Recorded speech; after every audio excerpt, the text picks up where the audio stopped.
But you've got a pretty interesting story about a journalist being signed in by the Greens to the Bradfield count, Caroline. What can you tell us?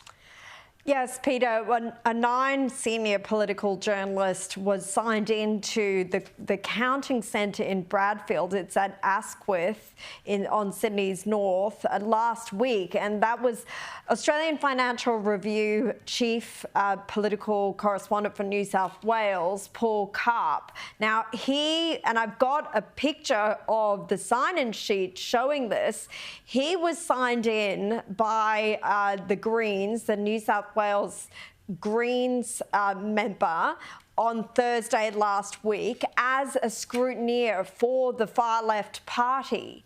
Now, that's in spite of him being a reporter and two witnesses I spoke to at the centre telling me that they didn't see him doing any scrutineering, that he was instead seen doing news gathering or listening to conversations. Now, I've spoken to the Australian Election Commission and they tell me that Mr. Karp was appointed by a candidate in the contest to be a scrutineer, and he did attend a counting centre, and we did have a discussion with Paul about his presence. It's our understanding that Mr. Karp has not returned as a scrutineer since that day.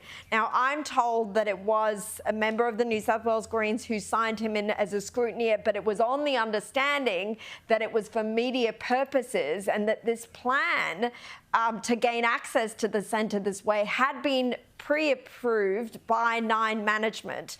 I got a statement from Nine. They've said that Mr. Karp was wearing his identity, his Nine ID at all times, and he left the counting centre of his own accord, and there are no plans to report on the counting process. The AFR understands its responsibilities in regard to AEC processes and has reinforced these with the reporter. Now, of course, Bradfield is the tightest seat in this election. There's currently the recount happening there, as you mentioned. Last week, it was still the end of counting and distributing the preferences, and Giselle Kapterian, the Liberal candidate, was ahead by just 8 votes. So that triggered an automatic recount of the seat.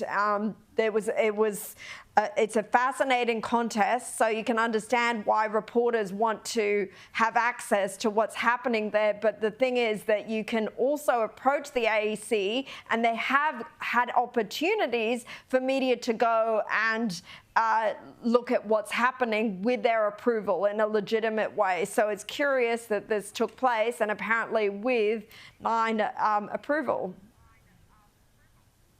I think it's pretty bizarre, actually. I think it's bizarre and possibly pretty troubling.